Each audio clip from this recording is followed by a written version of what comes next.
Muy buenas tardes. Nuevamente con ustedes, su servidor, licenciado César García.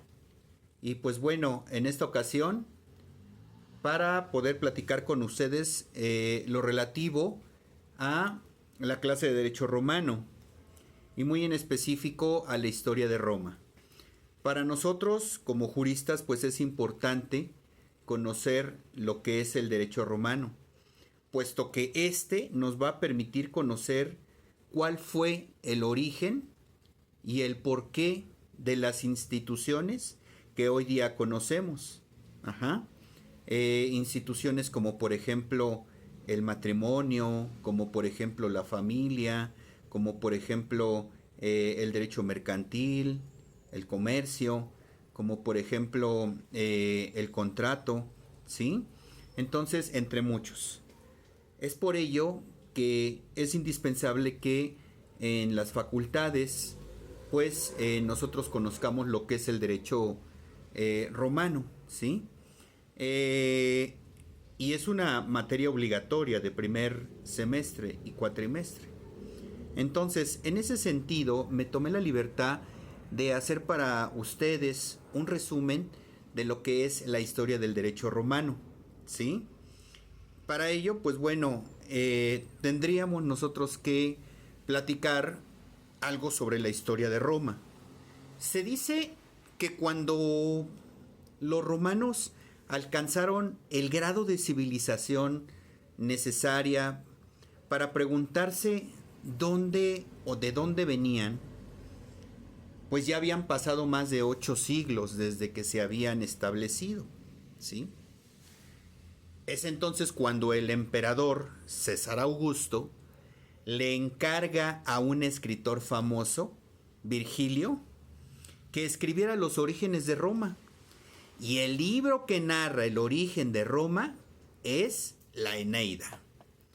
Ahora bien, Virgilio, en su poema épico La Eneida, vincula los orígenes de Roma con un episodio de la literatura universal y de la historia.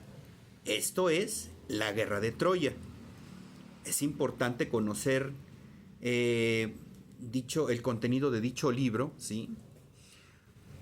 ¿Por qué? Pues bueno, se cuenta que siglos atrás en la ciudad de Troya, el rey era Priamo, ¿sí? Quien pues tenía 2 hijos, que era el príncipe Héctor y la princesa Casandra. Entonces, pues bueno, el príncipe Héctor, a pesar de ser muy joven, ¿sí? Pues ya empezaba con el arte de ser soldado, de ser un guerrero. Y la princesa Casandra, pues por otro lado, tenía el don de la adivinación. Uh-huh. En ese entonces, cuando Priamo, pues bueno, tiene un tercer hijo. Este hijo, pues bueno, lleva por nombre Paris.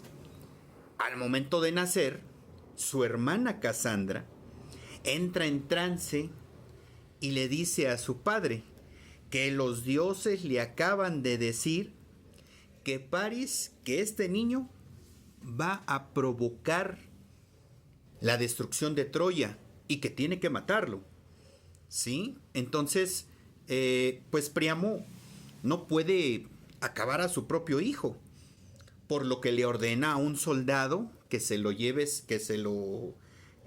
afuera de la ciudad y que ahí acabe con él.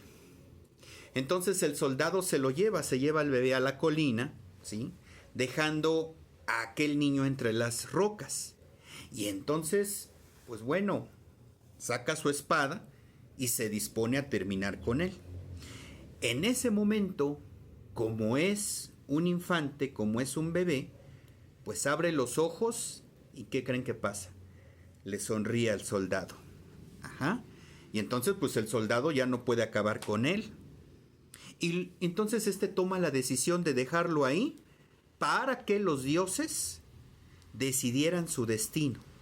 Y entonces el niño pues empieza a llorar y un pastor lo encuentra. Ese niño, pues como ya sabemos, lleva el nombre de Paris. Y entonces, pues crece. Crece y vienen posteriormente las fiestas de Troya. Y como es sabido, cuando hay fiestas, pues bueno, viene el momento de el cobro de los impuestos. En aquel entonces, pues los impuestos se cobraban en especie. Entonces París, pues ya había crecido para en ese entonces y él había criado un toro. Ajá. Y llegan los soldados y se llevan al toro como parte de un impuesto. Y entonces este les pregunta que si hay la posibilidad de poder recuperar ese toro. Y le dicen, claro, sí, si hay la posibilidad, siempre y cuando te inscribas a los juegos, ¿no? Te inscribas al torneo. Y entonces, pues se inscribe y pues da la sorpresa que empieza a ganar dentro de dentro de este torneo, ¿no? Dentro de este torneo de combate. Y entonces empieza a ganar y a ganar y a ganar. Y el último contrario da la casualidad que es Héctor, o sea, su hermano. Entran a la arena y en ese momento Cassandra lo ve y le dice, le grita a Héctor, acaba con él, átalo. Ajá. Y entonces, pues en ese momento los torneos eran batallas cuerpo a cuerpo. No era eliminarlo por completo, ¿sí? Pero del otro lado, el rey, ¿sí? Príamo pregunta, oye, ¿por qué ordenas eliminarlo? Y aquella le grita, porque él es tu hijo. Ese hijo del cual le había vaticinado el futuro, ¿sí? Que iba a traer tragedias. Entonces Príamo baja a la arena, abraza a París y lo recibe como su hijo y lo trata como un príncipe.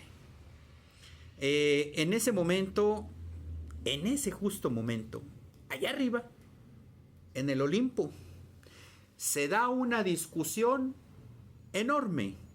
Hay una disputa enorme entre Afrodita, entre Palas Atenea y Hera. La discusión radicaba entre quién era la más hermosa de las tres. Y van con Zeus, pero decide poner un jurado. Zeus dice, a mí no me metan, vayan con un jurado. Y entonces observa la tierra y dice, el jurado va a ser aquel hombre, el hombre más guapo, si podemos decirlo, ¿no? El hombre más hermoso. Y eligen a París. Las tres entonces, pues se le aparecen a este último y le preguntan, le hacen la pregunta. Pero le dicen, a ver, a la que tú escojas, tú le tendrás que dar esta manzana, ¿sí? A la más bella. Entonces, pues, una por una se le va apareciendo con posterioridad. Hera le ofrece riquezas, no las acepta. Pues es un príncipe, ¿no? Atenea le ofrece conocimiento y dice, ay, no. Pero Afrodita le ofrece una mujer, ¿sí? Una mujer, la más hermosa.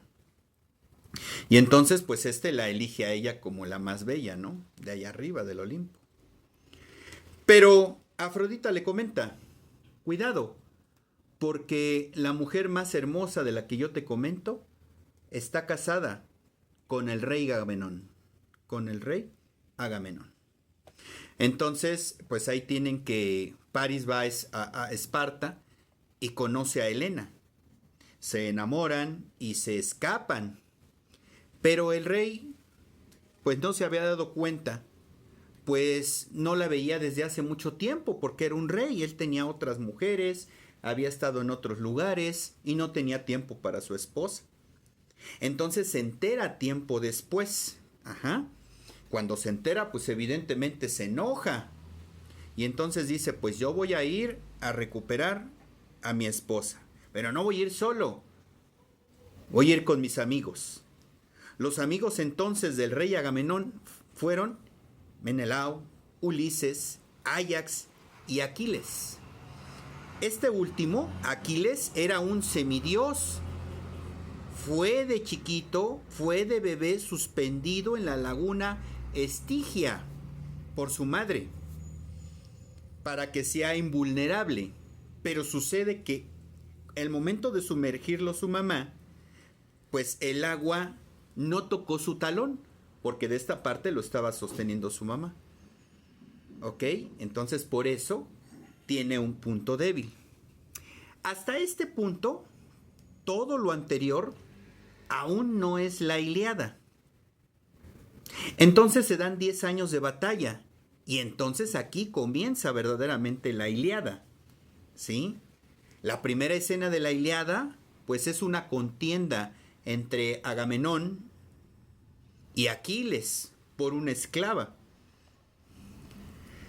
Aquiles había ganado una esclava en batalla y Agamenón decía que como él era el comandante de los aqueos, pues manifestaba que él tenía derecho sobre todo e incluso sobre esa esclava que él había ganado. Y se la quitó. Y entonces Aquiles se enfurece, se enoja y le dice a Agamenón: nunca más volverás a saber de mí. Y por lo tanto jamás voy a luchar junto a los aqueos. Al día siguiente entonces salen a luchar. Y del otro bando, pues Héctor se da cuenta que no está Aquiles entre los aqueos. Y entonces manda todo el ejército, por lo que llevan una ventaja. Y en ese momento, pues llega el amigo de Aquiles, Patroclo, usando precisamente la armadura de Aquiles, para tratar de engañar a aquellos. Los troyanos entonces, al ver la armadura de Patroclo, bueno, Patroclo en ese lugar, pero al ver la armadura de Aquiles, pues les da un temor enorme y salen huyendo, ¿no? Corren. Pensaban que era Aquiles, pero entonces de lejos pues Héctor se da cuenta que pelea diferente, que sus movimientos son distintos. Y entonces acaba a Patroclo. Y entonces le lleva el cuerpo a Aquiles. Se lo llevan y pues se enfurece. Y entonces reta a Héctor a un combate singular, un combate cuerpo a cuerpo. Héctor pues tenía que aceptar, porque si no entonces esto sería una gran deshonra. Aquiles entonces acaba a Héctor y lo arrastra por el campo de batalla, ¿sí? Entonces llega Príamo y pide el cuerpo de su hijo Héctor. Entonces Aquiles accede y se realizan los funerales de Héctor. Aquí en este punto acaba lo que es la Ilíada.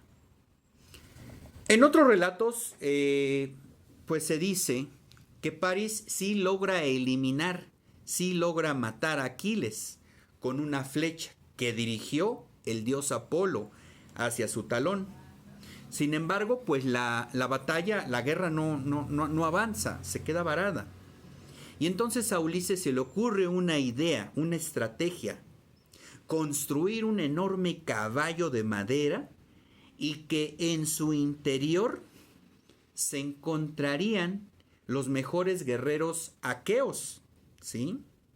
Además, Ulises ordenó que sus barcos se retiraran, pues así se pensaría que estos pues ya se habían ido, que ya se rindieron, ¿no? Entonces, pues los troyanos, al ver esto, introducen al caballo y ya dentro, ¿sí?, de su territorio, realizan toda una fiesta, se embriagan, bailan, ¿no? Hacen una fiesta, son felices. Pero ya cuando se encuentran totalmente ebrios estos, los aqueos salen del caballo y destruyen Roma. Y acaban a todos, los eliminan. Aquí hay un personaje secundario, el príncipe troyano Eneas, que es primo de París, ¿sí? Y logra escapar. Y los dioses entonces lo encuentran y le encargan a que funde una nueva, que tiene que fundar una nueva Troya. Y entonces este vaga por todo el Mediterráneo para encontrar dónde poder pues alzar, fundar una nueva tierra, una nueva Troya. Entonces llega a Italia y ahí funda la ciudad de Alba Longa. Los descendientes de Enea entonces fueron los reyes de Alba Longa. Uno de estos reyes pues fue el rey Númitor, ¿sí? El rey Númitor, quien tenía un hermano de nombre Amulio, quien también pues evidentemente quería ser rey. Le entra la avaricia, ¿sí? Númitor tenía una hija de nombre Silvia. Entonces Amulio organiza una revuelta y logra derrocar a Númitor. Le saca los ojos y lo mete al calabozo. Y entonces también se obliga a Silvia a convertirse en una sacerdotisa de Vesta. Una Vesta era una diosa a la cual pues exigía el voto de castidad. Y la hizo vestal para que no pudiese pues, con posterioridad pues concebir hijos, tener hijos. La pena en ese entonces por violar el voto de castidad era el emparedamiento. Aquí entonces hace su aparición el dios Marte. Pues un día Silvia estaba en el campo y la encuentra el dios Marte, y de ese encuentro, pues 9 meses después, nacieron 2 niños, Rómulo y Remo. Rómulo y Remo. Cuando Amulio se dio cuenta del nacimiento de Rómulo y Remo, se los quita a Silvia. Los mete en una canasta y los arroja al río Tíber para que se ahoguen. Y ya entonces ya iban por el río y la leyenda cuenta que una loba los rescató y los amamantó. Lo más probable es que haya sido una mujer que por dedicarse a ciertas actividades le decían la loba, puede ser. Rómulo y Remo entonces crecieron y ya de grandes pues acudieron con Amulio, porque tenían estos dos una disputa con un vecino sobre unos terrenos. Se les ocurre ir con Amulio y cuenta la historia de Virgilio que Amulio los reconoció y entonces los metió a la cárcel donde estaba Númitor. Y ahí conocen su origen y se escapan y organizan un ejército y ganan. Y le regresan a Númitor su trono. Entonces, en ese momento se les aparece Marte y les dice que tienen que fundar una ciudad y entonces deciden estos que tendrían que pues establecerse en el monte Quirinal. Y ahí, en abril de 753 a.C., se funda Roma. Ahí Rómulo entonces toma la decisión de terminar de matar a su hermano y se convierte entonces en el primer rey de Roma. Con esto empieza oficialmente la monarquía, el periodo de la monarquía de Roma. Recordar que Roma en ese momento, en la antigua Roma, pasa por 3 tipos de gobierno: monarquía, república, imperio. Aquí con esto empieza la monarquía. ¿Ok? Bueno, entonces hasta aquí dejamos en esta ocasión y esperemos la segunda parte. Muchas gracias y que estén bien. Saludos.